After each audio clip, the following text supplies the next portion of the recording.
To my channel.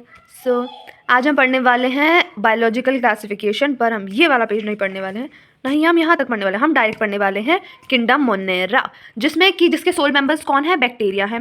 ये हमें almost हर जगह पाए जाते हैं, ठीक है। ये अबंडेंट माइक्रो ऑर्गेनिज्म है और ये एक्सट्रीम हैबिटेट में भी रह सकते हैं, जैसे कि hot springs, desert, snow, deep oceans और ऐसी ऐसी जगह भी जहाँ पर बहुत सारे ऑर्गेनिज्म सर्वाइव नहीं कर पाते, वहाँ ये रह लेते हैं, ठीक है। और ये एज अ पैरासाइट भी देखे जाते हैं। जो अपना बैक्टीरिया है वो 4 कैटेगरीज में डिवाइड किया गया है। कौन से बेसिस पे? उसकी शेप की बेसिस पे। पहला है कोकी कोकी, ये तुम लोग मुझे नहीं पता क्या कोकी बोलो, तो ये कौन सा है? स्पेरिकल, जो कि ये गोल वाला है, ये वाला, ठीक है। सेकंड है bacillus which is rod like, spirillum which is spiral shaped, fourth one is vibrio which is comma shaped, ये पैथोजन ऑफ क्लोरेला है वैसे वो, ठीक है। ये जो बैक्टीरिया होता है इसका स्ट्रक्चर बहुत सिंपल होता है, पर इसका जो बिहेवियर है वो बहुत कॉम्प्लेक्स है। ये बैक्टीरिया बहुत मतलब मोस्ट एक्सटेंसिव मेटाबॉलिक डाइवर्सिटी दिखाता है। जैसे कि बैक्टीरियाज ये ऑटोट्रॉफ्स हो सकते हैं, सिंथेसिस अपना खाना खुद बना सकते हैं, किससे? इनऑर्गेनिक सब्सटेंस से। और ये फोटोसिंथेटिक ऑटोट्रॉफ्स भी हो सकते हैं और कीमोसिंथेटिक ऑटोट्रॉफ्स भी हो सकते हैं। वास्ट वैरायटी, मतलब और बहुत सारी वैरायटी में वास्ट वैरायटी ऑफ बैक्टीरिया कैसे होते हैं? हेटेरोट्रॉफ्स, ये अपना खाना खुद बनाते हैं या डेड ऑर्गेनिक मैटर को एज अ फूड लेते हैं, ठीक है। तो अब हम पढ़ने वाले हैं आर्की बैक्टीरिया, जो कि देखिए जो बहुत स्पेशल होते हैं क्योंकि ये बहुत मोस्ट हार्श हैबिटेट में भी रह सकते हैं, जैसे कि एक्सट्रीम सॉल्टी एरियाज में जैसे हेलोफाइल्स, हॉट स्प्रिंग्स में थर्मो एसिडोफाइल्स, मार्शी एरियाज में मिथेनोजेंस। जो आर्की बैक्टीरिया हैं वो बैक्टीरिया से किस चीज़ में डिफरेंट होते हैं नॉर्मल बैक्टीरिया से? क्योंकि इनके पास डिफरेंट सेल वॉल स्ट्रक्चर होता है, जिसकी वजह से ये इतने एक्सट्रीम कंडीशंस में सर्वाइव कर पाते हैं।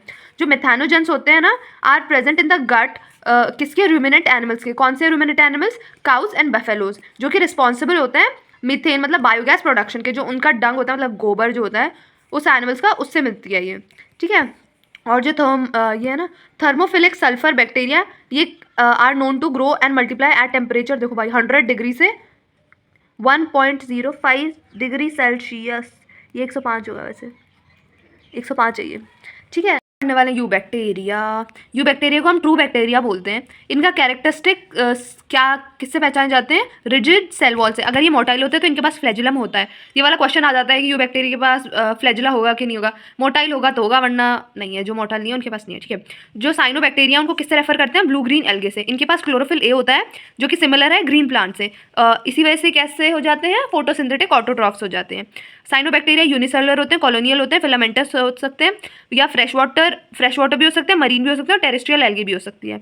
जो इनकी कॉलोनीज होती है वो किससे सराउंड करी मतलब हो रखी होती है? जेलेटिनस शीट से। ये often blooms in polluted water bodies का मतलब हो जाता है ये बहुत तेजी से ग्रो करते हैं, फैलते हैं, ठीक है।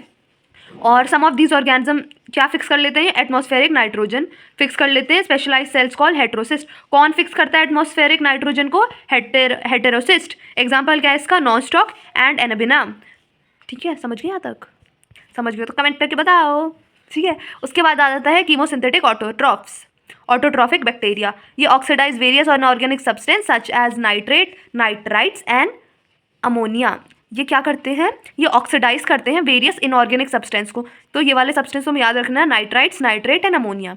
And use the release energy for ATP production. और जो एनर्जी रिलीज हुई है उसको किस में यूज़ कर लेते हैं? एटीपी प्रोडक्शन के लिए।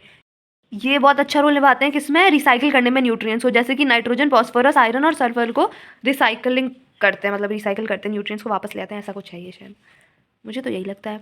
अब आ जाते हैं हेटेरोट्रॉफिक बैक्टीरिया में, जो दूसरों पे डिपेंड करते हैं, ठीक है। ये मोस्ट अबंडेंट है नेचर में। मेजॉरिटी आर इंपॉर्टेंट डीकम्पोजर्स, ठीक है। ये डीकम्पोजर्स हैं इन मेजॉरिटी। ये हेटेरोट्रॉफिक बैक्टीरिया में मेजॉरिटी किसकी है? डीकम्पोजर्स की है। Many of them have significant impact on human affairs.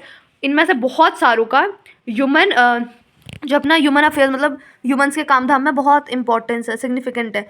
ये हेल्पफुल होते हैं किसमें? दही बनाने के, दूध से दही बनाने में, और एंटीबायोटिक्स बनाने में, और जो नाइट्रोजन होती है ना लेग्यूम प्लांट्स में, रूट्स में, उसको फिक्स करने में, ठीक है। Some of the pathogen causing damage to human beings. जो कुछ पैथोजेंस हैं जो कि डैमेज करते हैं ह्यूमन बींग्स को, क्रॉप्स को, फार्म्स को और एनिमल्स को या पेट्स को, ऐसे भी हैं, ठीक है। और ये कौन से हैं? ये cholera, typhoid, tetanus, citrus canker ना are well known diseases caused by these bacterias. ये वाले जो